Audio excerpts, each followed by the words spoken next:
Ustedes seguramente habrán oído hablar y hablado alguna vez del 911. Un número, ¿cómo podríamos pintarlo? En color rojo, vibrante, pero no siempre pensamos en las personas que están detrás del 911. Quizás alguna vez sí, cuando se vio la película 911 y nos metimos un poco lo que estaba pasando, esa telefonista que recibía la llamada, pero no pensamos en nuestro 911, que lo tenemos ahí, a un tic en el teléfono y que nos salva la vida. Hoy tenemos la presencia de Viviana Toledo. ¿Qué tal, Viviana? ¿Cómo te va? Muy buenos días. Ella es psicóloga y es coordinadora de los psicólogos del 911, del famoso 911. Y bueno, la trajimos para que nos cuente un poquito cuál es la función que tienen. Viviana, primero, contanos cómo fue tu ingreso en esto, de quién depende el 911. Mi ingreso fue yo trabajo en la Fuerza de Seguridad hace 10 años, va a ser ahora en mayo. Creo que son 10 años porque para allá mayo es hasta ahí nomás. Sí. La realidad es que mi aprendizaje fue de cero, nunca había trabajado en una fuerza de seguridad y cuando entré a este mundo me pareció que es un mundo maravilloso, riquísimo para conectarlo con nuestra profesión y por estas vicisitudes de la vida. En el 2017 se unifican las dos fuerzas, la metropolitana con la Policía Federal, y ahí es donde se arma el Cuerpo Único de Psicólogo, que es la dependencia que yo coordino.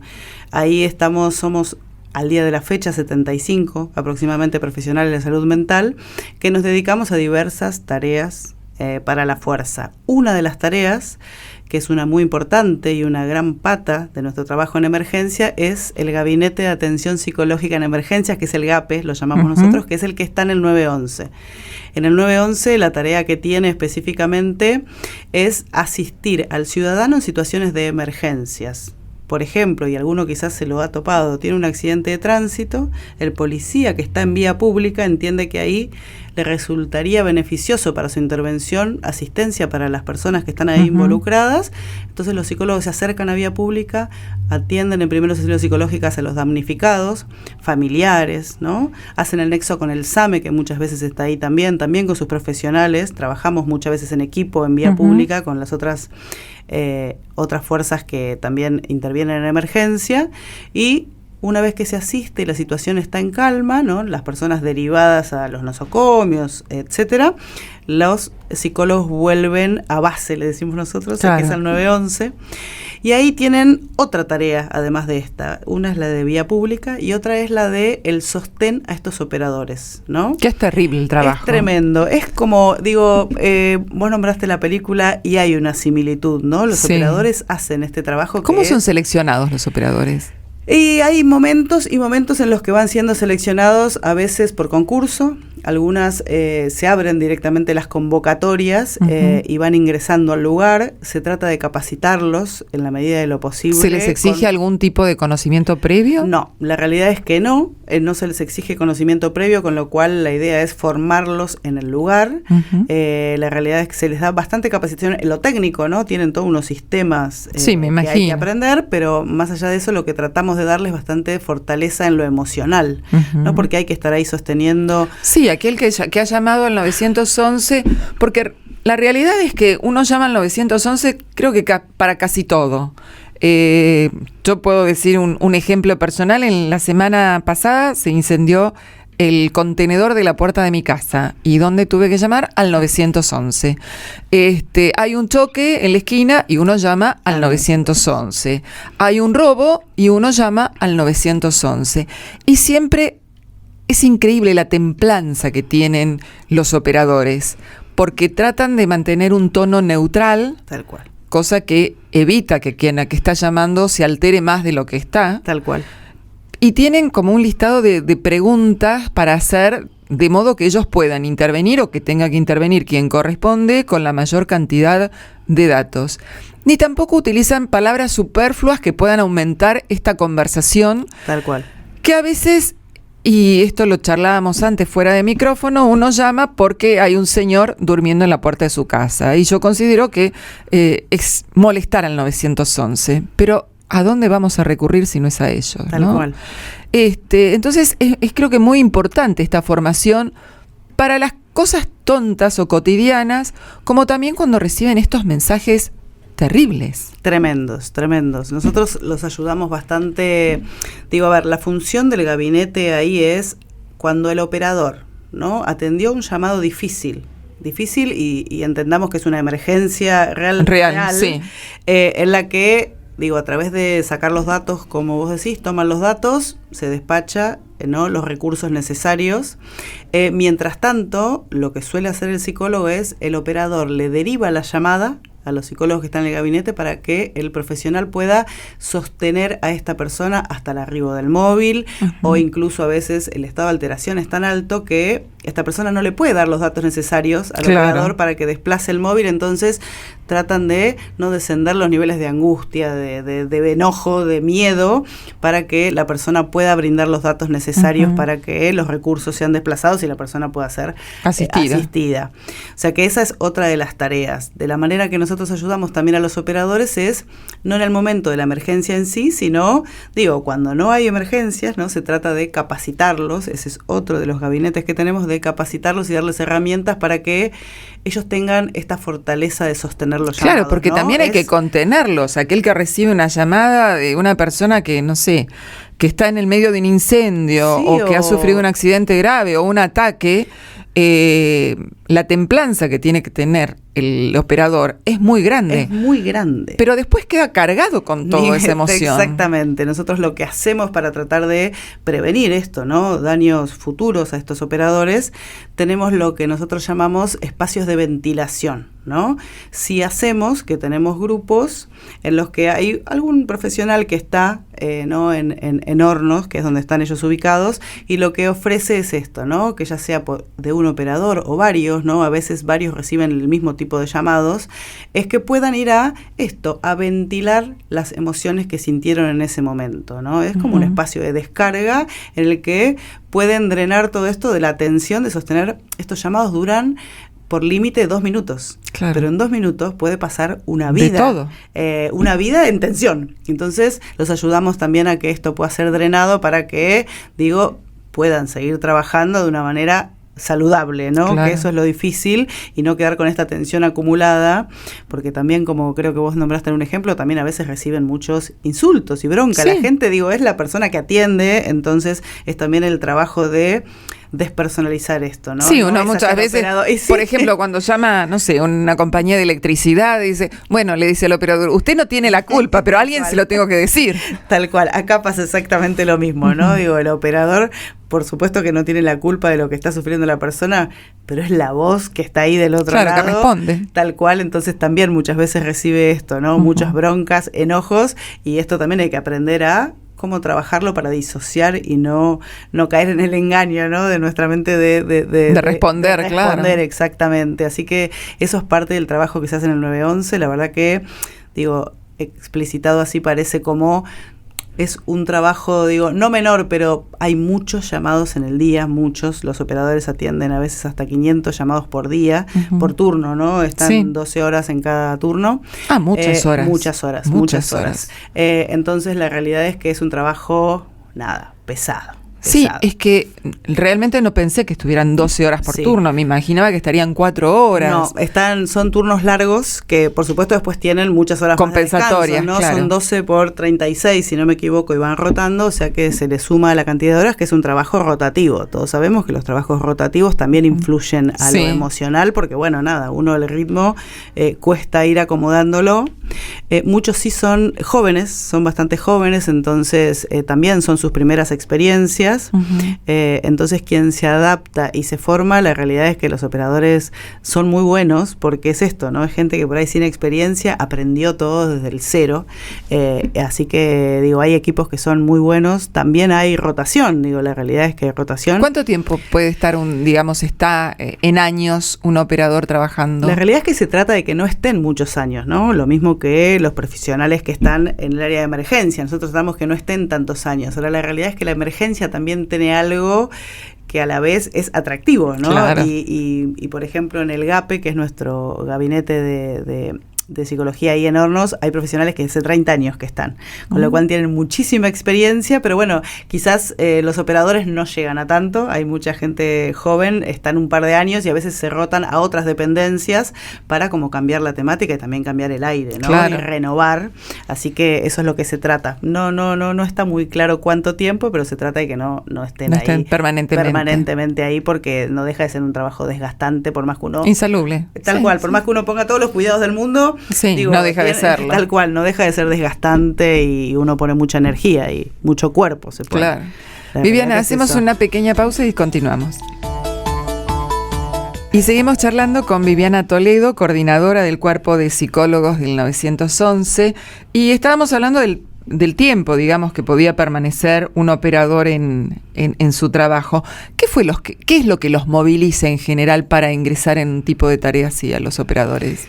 La verdad que hay diferentes motivaciones, ¿no? Y he tenido la oportunidad a veces de entrevistar a un grupo, una tanda grande de chicos de 18, 20 años que fueron a ingresar en la fuerza, y es sorprendente, ¿no? Algunos, por supuesto, ingresan porque necesitan una cuestión económica, un ingreso económico, una estabilidad laboral, y otros realmente es esto, ¿no? Es la motivación de ayudar, la motivación de poner un granito de arena en ayudar a la gente, en tratar de entender qué pasa del otro lado. Algunos tienen familiares en la fuerza, entonces ya entienden. Claro, ya estaban motivados por eso. Exacto, algo de lo que pasa y entienden que quizás, bueno, no quieren ser de la, digamos, policías y estar armados, pero sí participar desde la parte civil y colaborar y aprender. Uh-huh. O sea que la realidad es que los jóvenes muchos, y también fomentamos mucho el trabajo en equipo entre ellos, ¿no? Si bien el llamado lo atiende uno, la realidad es que cuando el equipo está más fuerte y se sostiene mejor, también colaboran entre ellos, ¿no? Siempre hay un jefe de servicio que además está escuchando la llamada, con lo cual colabora o se puede meter cuando hay una dificultad o necesita un apuntalamiento. Entonces, cuanto más conocimiento hay del equipo, mejor, más sostenido se encuentra y menos menos imponderable se encuentra en el llamado. Así que es eso. Bien, bueno, esto es parte de la tarea que ustedes tienen, o sea, atender los emergentes que surgen del 911. Pero otra parte es atender al personal que está brindando esta seguridad. Ya no hablemos solamente del operador, sino las fuerzas de seguridad. ¿Cómo es el trabajo que se realiza con ellos? Nosotros tenemos divididas nuestras funciones en 4 áreas, ¿no? Nosotros trabajamos con un gabinete que es específico de emergencias, en el que está incluido el GAPE, pero no es el único que existe, uno que es de asistencia, otros de capacitación y otros de evaluación. En el de emergencia lo que nosotros hacemos tenemos otro gabinete que sería el paralelo al GAPE, pero para el interior de la fuerza. Nosotros ahí intervenimos con cualquier situación crítica que atraviesa alguien de nuestra fuerza, ¿no? Policías, bomberos, agentes de tránsito, agentes de prevención, ¿no? Todos los que integran el sistema integral de seguridad de Cava. Uh-huh. Nosotros lo que hacemos es intervenimos en el momento de que tuvo una emergencia. Por ejemplo, tiene una intervención crítica de esto. Puede ser, pongamos el ejemplo del accidente de tránsito. El GAPI iría para atender al ciudadano. El otro gabinete de emergencias iría para atender si hubiese un policía en esa intervención que se vio muy afectado y por alguna razón, después de la intervención, necesita un calmarse, un poner en palabras lo que le pasó y lo que vivió. Nosotros intervenimos en ese momento. Intervenimos cuando hay ideación suicida por parte de alguien de la fuerza, intervenimos cuando hay enfrentamientos. Vamos a todos los enfrentamientos, nos acercamos al lugar, no porque el que tenga un enfrentamiento vaya a estar en una situación crítica, la realidad es que ha ocurrido... Es que la situación de por sí es crítica. Entonces sí los acompañamos para esto, presentar un soporte, para que nos conozcan, para saber que tienen ahí un apoyo y después sí hacemos un acompañamiento posterior, al mes, claro, a los 3 meses y a la semana de ocurrido el hecho para tratar de prevenir trastorno por estrés postraumático. Después vamos a todos los velorios, entierros, vamos al hospital cuando están internados. Claro, para la contención también familiar. Exactamente, nos ocupamos del círculo más cercano.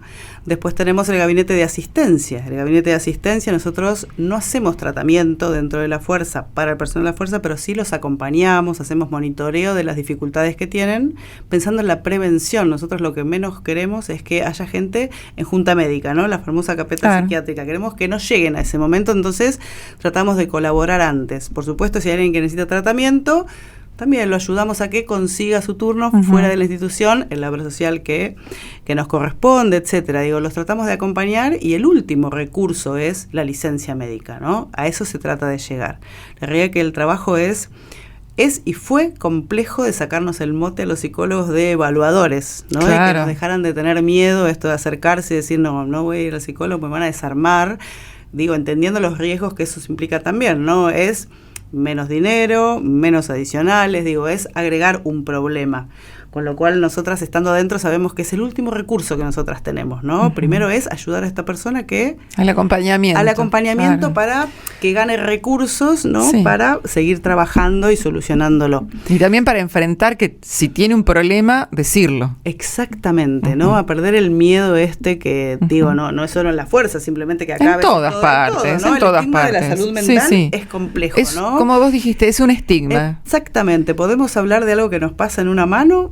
No pasa nada. Pero claro. lo que nos pasa en la emoción y es más difícil de nombrarla. Entonces tratamos de que entender que nuestra salud mental forma parte de nuestra normalidad, de nuestra salud, y a eso se suma el área de capacitaciones. Nosotros lo que hacemos en ese área, digo, no es que brindamos enlatados hablando siempre del mismo tema, sino que tratamos de adaptar diferentes temáticas a la dependencia específica, dándole herramientas nuestras para la operatividad. Eso hacemos, ¿no? Por ejemplo, en comunal, que hablamos mucho de enfrentamiento armado, es qué les pasa después de un enfrentamiento armado, ¿no? ¿Qué pasa con esto de la adrenalina tan alta en tan pocos segundos? ¿Qué hago después con esto, ¿no? ¿Qué consecuencias puedo tener sin pensar que estoy loco? Porque por ahí 2 días no pude dormir. Digo, y es tratar de entender que y también tiene que ver con la para normalidad. darse cuenta que este problema emocional cae sobre un problema físico. Exactamente. Porque lo más común es que la gente de policía con algunos años de trayectoria sean todos hipertensos. Tal cual. Esto es Tal cual. como una fija, digamos. Tal cual, es que me lo ha dicho una vez, ¿no? Un jefe que tuve me dice, mira, yo nunca fui un psicólogo, nunca hablé de mis temas. Le hago una pregunta, un señor 60, vamos a suponer, muchos años de profesión, le hago una pregunta. Seguro que tiene hipertensión, colesterol, entre otras. ¿Y cómo sabes? Sí. Le digo, porque lo que uno no lo dice se va al cuerpo. Le digo, pero nos así. pasa a todos, no solo a ustedes. Claro, es así. Lo que pasa es que es una serie, digamos, de enfrentamientos, y no me refiero solamente a un enfrentamiento armado, que se les presenta día a día. Totalmente. Porque la diferencia entre las fuerzas de seguridad y las fuerzas armadas o de defensa es que el que está en la policía tiene una guerra cotidiana. Es tremendo. Sale de su casa y no sabe con qué se va a encontrar, con esa pequeña guerra. Tal cual. Que el resto no. Tal cual. Entonces es difícil, no es lo mismo. No, es muy difícil, es que es lo que nosotros muchas veces les explicamos, ¿no? Digo, cualquiera que atraviese un incidente crítico tiene un tiempo para procesarlo y para descender y volver a el estado de normalidad, digamos, ¿no? Sí. Pero uno en la vida atraviesa contados incidentes críticos. Ellos tienen posibilidad de atravesar incidentes críticos todos los días, con lo cual si esto no lo procesan de otra manera, claro, cada incidente crítico nos va reavivando el anterior, con lo cual, digo, ahí está la dificultad. Y la realidad es que, digo, tratando de trabajar en prevención y no en el momento crítico que les está pasando algo, hemos ganado bastante, digo, confianza, porque de eso se trata. Claro, les dan herramientas para enfrentarse con eso. Entonces les damos herramientas y la verdad que es muy gratificante cuando uno se encuentra con alguien y nos dice, ¿sabes qué? Cuando vinieron el enfrentamiento, que yo en ese momento, no entendí qué me pasaba, pero fue tan tranquilizante después, cuando entendí que lo que me estaba pasando, está bien que pasara, era normal y que iba a pasar en unos días. Y me sentí tanto más tranquilo, ¿no? Claro, así que más seguro. Más seguro. Entonces la verdad que es muy gratificante, ¿no? Poder esto, cuando uno entiende que las herramientas que uno tiene pueden aportar al trabajo diario del otro. La realidad es que es un trabajo maravilloso, maravilloso. Hacemos una nueva pausa. Y seguimos charlando con Viviana Toledo. Viviana, ustedes tienen una serie de trabajos para con el afuera, para con el adentro. ¿Y para con ustedes? Qué buena pregunta, qué buena pregunta. Mira, por supuesto, ¿no? Ocurre en todos lados que el que cuida es el que se descuida. Es el que más se descuida. Nos pasa muchas veces, ¿no? Y, a ver, la realidad es que tratamos de estar bastante alertas, no siempre nos sale bien, debo reconocer, en esto de darnos nuestros espacios, ¿no? Inauguramos, sí, el año pasado, unos encuentros que vamos haciendo cada 2, 3, 4 meses cuando vamos lográndolo, para juntarnos, vernos, porque parece algo... Dice, ¿cómo vernos? Nosotros estamos divididas en toda la comuna, con lo cual todos no nos vemos todos los días las caras. Claro, la ciudad es grande. Mucho en grupo de WhatsApp, como nos termina pasando a todos. Entonces es un momento en el que sí aprovechamos para vernos las caras, para saber cómo estamos, ¿no? Para a veces conocer a algunos nuevos que ingresaron y no conocen a los demás.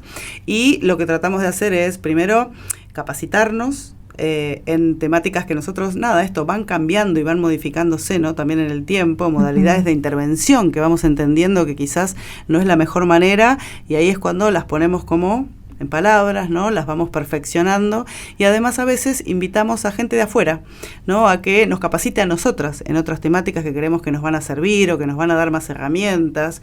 Principalmente tratamos de esto, ¿no? De estar atentos además a lo que nos pasa, tratamos de escucharnos bastante y alerta en esto de que no nos tape la vorágine, ¿no? Es realmente trabajar en una fuerza de seguridad que además no para, porque es 24/7, es compleja, ¿no? Entonces siempre es esto de andar corriendo atrás de otro, entonces muchas veces es decir, bueno, escuchémonos, veamos qué nos pasa, ¿no? Tratamos de tener bastantes reuniones en equipos para esto, escucharnos. A veces nos damos cuenta que nos pasan cosas que decís, no nos puede estar pasando esto, hablamos, no, la comunicación, y nosotras no nos estamos comunicando, ¿no? Entonces es tratar de estar bastante alerta de que nosotros también formamos parte de la misma fuerza, y tenemos estas mismas problemáticas, entonces tratamos de estar atentos, nos falta mucho más todavía de atención, pero estamos. Estamos.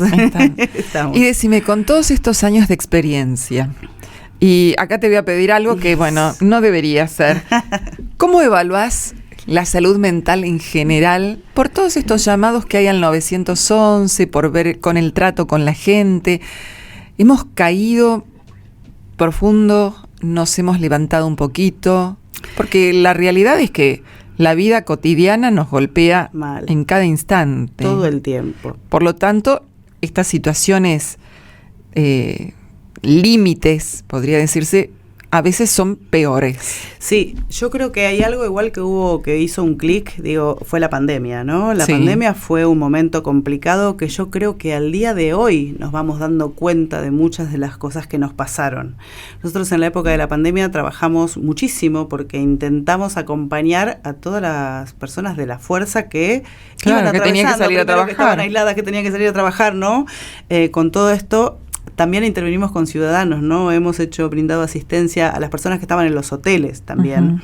O sea que vimos como todas las partes. Una vez que pasó esto, lo que yo creo que, la salud mental está complicada en líneas generales, ¿no? Y justamente en el GAPI a veces se siente más porque es donde la gente llama, es como vos decías, no solo porque le está pasando una emergencia, llama porque está mal, porque tiene que llamar a alguien. Porque tiene que llamar a alguien, ¿no? Y porque el 911 siempre atiende, entonces hay un número ahí. Yo creo que esa es una complicación, la gente está mal, en la calle la gente está más violenta, entonces también a veces, los policías que están parados muchas horas en la calle también sienten y viven esto, ¿no? Porque parece que ellos debiesen ser los responsables de muchas cuestiones que... solucionar todo lo que pasa. Que no siempre tienen las herramientas.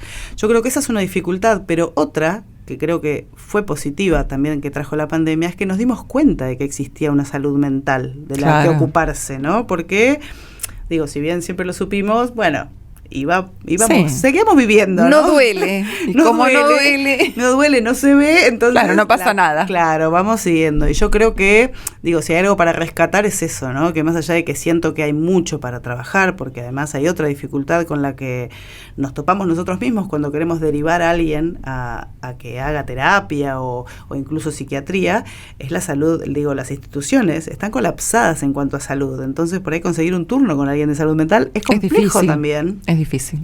Si bien nos topamos con todo eso, entiendo que también nos dimos mucho más cuenta, o nos estamos dando cuenta de que la salud mental importa, ¿no? Y que para que haya alguien que trabaje 12 horas en la calle de operador, o nosotros mismos los profesionales, tenemos que estar lo más enteros posibles, ¿no? En cuanto a lo emocional. Entonces, creo que también eso es positivo, de darnos cuenta que la salud mental existe y hay que cuidarla, como cualquier otra parte de nuestro cuerpo, y que no es un tabú, algo escondido ahí, ¿no? Entonces me parece que esa parte es positiva. La otra, creo que hay un enorme trabajo para hacer, porque me parece que está complicada la salud mental en líneas generales, ¿no? Hay mucho sufrimiento de todo tipo y por ahí falta herramientas para sostenerlo eso, ¿no? Así es. Sí, entonces es complejo.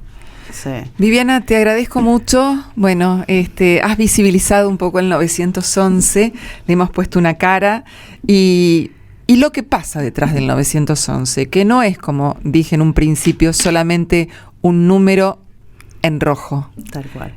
Son las personas que están detrás del 911, que así como nosotros los llamamos porque tenemos un problema, ellos tienen que enfrentar sus problemas y los nuestros. Así que les deseo lo mejor. Me parece muy importante conocer cuál es la función de ustedes, y aquellos que quieran sumarse, ¿cómo tienen que hacer? ¿Como operadores o como psicólogos? Y ahí tienen que entrar a la página de Policía de la Ciudad, donde hay un link donde pueden enviar su currículum, donde pueden hacer preguntas, y ahí en general se los dirige de acuerdo a dónde es que quisieran, digamos, aportar sus conocimientos para participar. Bueno, te agradezco mucho por la entrevista y por lo que hacen. Muchísimas gracias a ustedes, por Gracias. favor, por la invitación.